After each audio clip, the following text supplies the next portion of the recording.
Hello and welcome back. We now discuss an example from differentiation. The question is if fx equal to x cube plus 5x square minus 8, the value of the first derivative of fx when x equal to 2 is.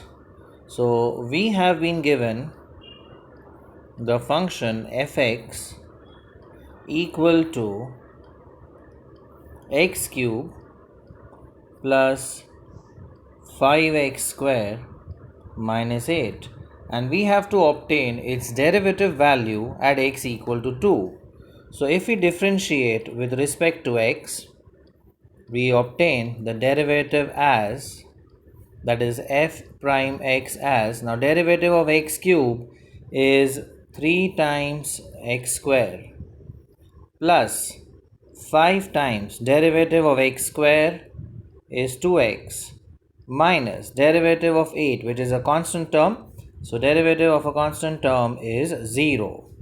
So therefore the first order derivative, that is f prime x, is equal to 3x square plus 10x, and we have been given the value of x as 2.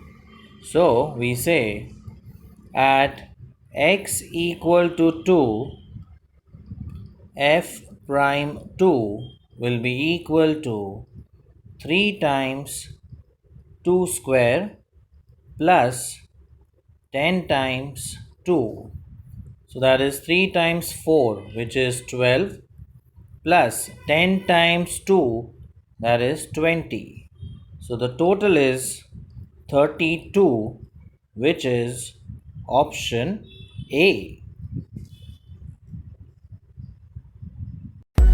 Like it, share it, and subscribe to our channel for more such interesting videos. Thank you.